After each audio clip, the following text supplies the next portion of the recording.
मुकेश सहनी के भी पिताजी का हत्या हो या इस तरह का जो भी हत्या है, वो क्या है, आपसी रंजिश, आपसी झड़प। काल में जो अपराध होता था वो सोची समझी साजिश के तहत पैसा के लिए, पैसा लेन देन के लिए, फिरौती के नाम पर वो अपराध होता था। सरकार पूरा एड़ी चोटी ये कर देते थे उसको बचाने के लिए, क्योंकि वो सरकार का गुंडा था, सरकार पोषित अपराधी था। राज्य सरकार के मंत्री हरीश सहनी हमारे साथ हैं। सर, आरजेडी का आज प्रतिरोध मार्च है। बिहार में लगातार क्राइम बढ़ रहे हैं। तेजस्वी यादव भी लगातार क्राइम बुलेटिन जारी कर रहे हैं। अभी 2 रोज पहले वीआईपी के सुप्रीमो भाई मुकेश सहनी के पिताजी के हत्या के बारे में भी वो बोल रहा है। तो हत्या तो निश्चित रूप से हुआ और हो ही रहा है, लेकिन मैं बोलते रहता हूँ कि अपराध 2 तरह का होता है। एक आपसी रंजिश और दूसरा होता है जो पेशेवर हत्यारा है, जिसको आप शूटर कहते हैं, जिसको सुपारी किलर कहते हैं, जो आदतन अपराधी है। आप जब देखेंगे तो जिस कार्यकाल को, जिस समय को जंगल राज का उपाधि मतलब कोर्ट ने दिया था, उस समय में ये आपसी रंजिश कम न के बराबर और लोग तंग थे उस समय में आदतन अपराधी से, पेशेवर अपराधी से। और अभी जब आप देखेंगे तो आपको लगेगा कि जहाँ भी हो रहा है वो प्रायः सभी नहीं, 100% नहीं, 100% किसी कार्यकाल में ऐसा नहीं हो पाएगा, चाहे कोई कुछ कह दे। तो वो अभी आप देखेंगे तो भाई मुकेश सहनी के भी पिताजी का हत्या हो या इस तरह का जो भी हत्या है, वो क्या है, आपसी रंजिश, आपसी झड़प। लेकिन वो जो उनके कार्यकाल में भाई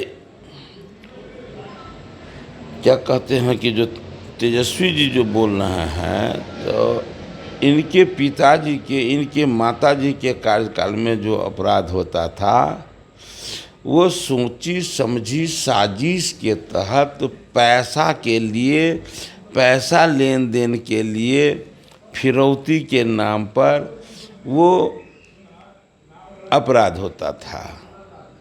और आज एक है कि आपसी रंजिश में होता है। लेकिन जितने सुपारी किलर थे, जितने शूटर थे, जितने मतलब पेशेवर अपराधी थे, वो कहाँ चला गया, आपको निश्चित रूप से यदि इस दृष्टिकोण से देखेंगे तो आपको लगेगा कि बहुत बड़ा सुधार हुआ है राज्य में, बहुत बड़ा सुधार हुआ।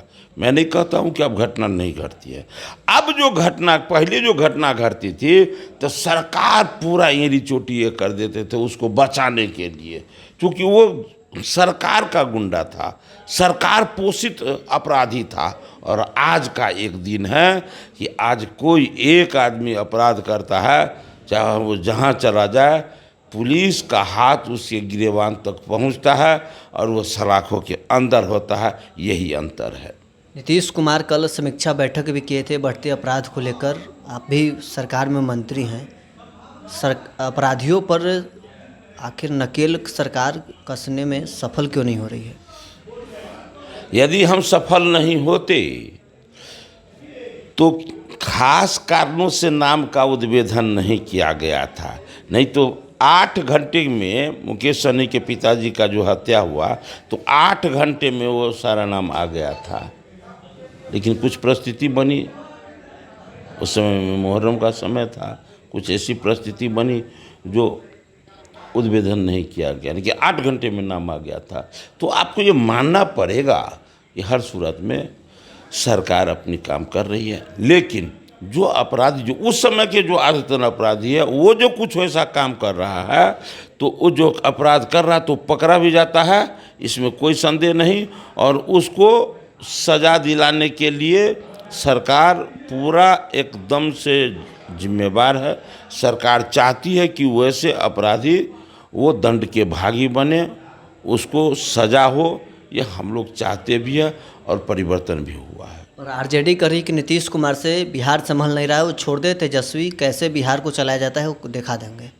तो ये न कह रहे हैं, ये अभी क्या दिखाएंगे?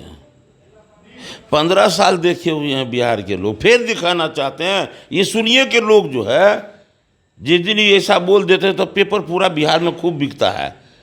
कहता कहाँ बोला, वो सही कह रहे हैं। अब पेपर लोग खोल के देखता है और सब माथा कपार पीटता है, कहीं ऐसा न कर दे, फिर से वो आ जाएगा तो फिर जो है वही जंगल राज रहेगा। इसलिए उनके कहने से होता तब तो बिहार में भूल गए लोग। उस समय में क्या कहते थे, किसी का गाड़ी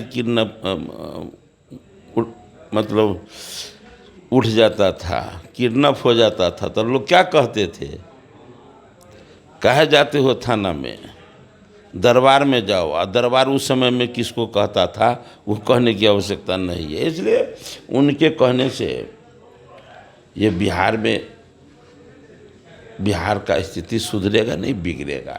इसलिए बिहार की जनता ऐसा अशुभ कभी नहीं चाहेगा। बिहार सरकार के मंत्री हरीश सहनी हमारे साथ हैं, जिन्होंने साफ तौर पर कहा है कि अपराधियों पर नकेल कसने में हमारी सरकार पूरी तरह से सफल हुई है।